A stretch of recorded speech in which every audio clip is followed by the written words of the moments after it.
Hello friend, welcome to বুলি cooking program. আশা করি আপনারা সবাই ভালো আছেন। এই যে আজকে আবার আমি চলে এসেছি একটা রেসিপি নিয়ে। রেসিপিটা কিন্তু হচ্ছে লেমন চিকেন।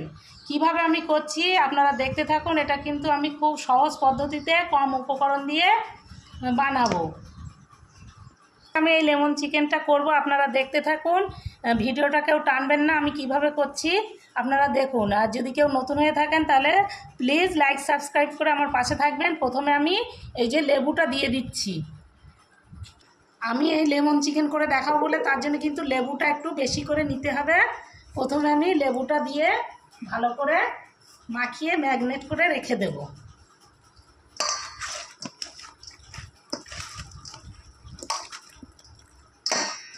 এই যে লেবুটা ভালো করে মাখিয়ে আমি ঢাকনা দিয়ে ঢেকে রেখে দেব। এই যে লেমন চিকেন করার জন্য আমি কি কি উপকরণ নিয়েছি, এই দেখুন। একটু লবঙ্গ নিয়ে নিয়েছি, 4টে এলাচ নিয়ে নিয়েছি, একটু দারচিনি নিয়ে নিয়েছি, আর এই যে গোলমরিচ, জিরে, কাঁচা লঙ্কা, রসুন, পেঁয়াজ, একটা মোটা পেঁয়াজ নিয়ে নিয়েছি, একটু আদা নিয়ে নিয়েছি, আর একটা টমেটো। এইগুলো প্রথমে আমি মশলাটা ভালো করে বেটে নিয়ে আসবো।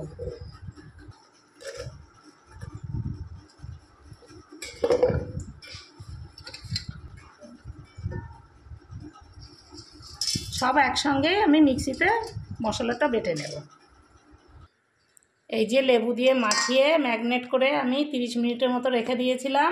এখন আমি যে মশলাটা করে নিয়েছি তার কিছুটা দিয়ে, অর্ধেকটার মতো দিয়ে একসঙ্গে মাখিয়ে নেব। এতে কিন্তু সব কিছুই আছে, পেঁয়াজ, আদা, রসুন, জিরে, গোলমরিচ, কাঁচা লঙ্কা, টমেটো, সব একসঙ্গে আমি মশলাটা করে নিয়েছি। এটা আমি আবার কিছুক্ষণ ম্যাগনেট করে রেখে দিচ্ছি। কড়াইটা বসিয়ে দিয়েছি, আমার কড়াইটা হয়েও গিয়েছে। এখন আমি তেল দিয়ে দিচ্ছি। তেল দিয়ে এই যে 4টে এলাচ, একটু লবঙ্গ, দারচিনি,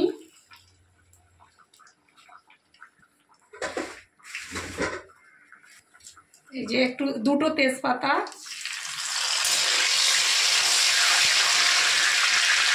আর এই যে পেঁয়াজ কুচি।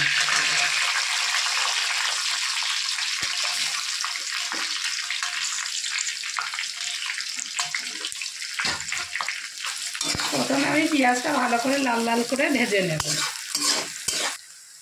পেঁয়াজটা আমার এই যে লাল লাল করে ভাজা হয়ে গিয়েছে। এখন আমি এই যে মশলাটাও দিয়ে দিচ্ছি, বাটা মশলাটা। এই মশলাটাও আমি বেশ কিছুক্ষণ একটু কষিয়ে নেব। এই যে এখন আমি একটু হলুদ পরিমাণ মতো, আর পরিমাণ মতো লবণ দিয়ে ভালো করে মশলাটা আমি কষিয়ে নেব।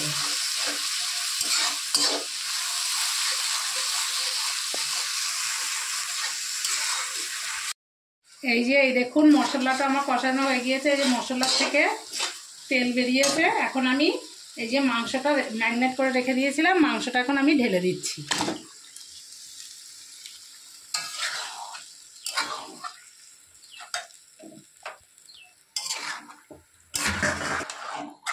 লেবু দিয়ে আমি মাংসটা 30 মিনিট ম্যারিনেট করে রেখে দিয়েছিলাম, আর এখন আমি মশলাটা দিয়ে কিন্তু 10 মিনিট রেখে দিয়েছিলাম।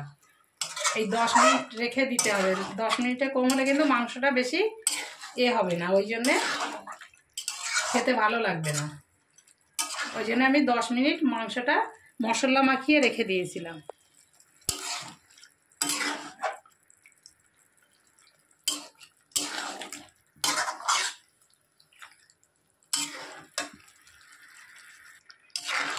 এখন আমি মাংসটা কষিয়ে নিচ্ছি।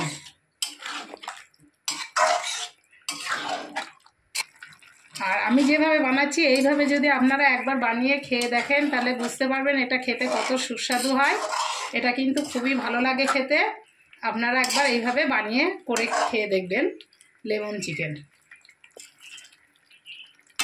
একবার যদি এইভাবে খান তাহলে বারবার আপনাদের খেতে ইচ্ছা করবে।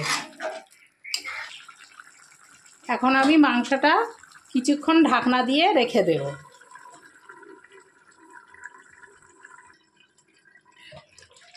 এই যে এই দেখুন মাংসটা আমার হয়ে গিয়েছে। এখন আমি একটু মিট মশলার গুঁড়ো দিয়ে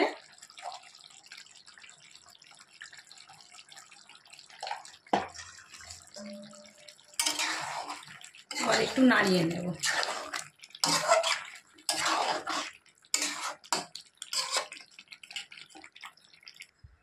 এই যে এই দেখুন মাংসটা আমার হয়ে গিয়েছে, কত সুন্দর কালার এসছে দেখুন। এটা দেখতেও কিন্তু যেমন সুন্দর হয়, খেতেও কিন্তু খুবই ভালো লাগে, খুবই টেস্টি হয়।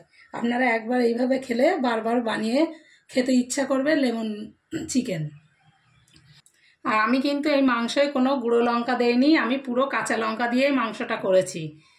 আর এতক্ষণ যারা ভিডিওটা দেখছেন তাদের অশেষ ধন্যবাদ। আর যদি কেউ নতুন হয়ে থাকেন তাহলে প্লিজ লাইক সাবস্ক্রাইব করে আমার পাশে থাকবেন। আর আমার এই লেমন চিকেনটা কেমন হয়েছে কমেন্টসে জানাবেন। আপনারা ভালো থাকুন, সুস্থ থাকুন। ওকে।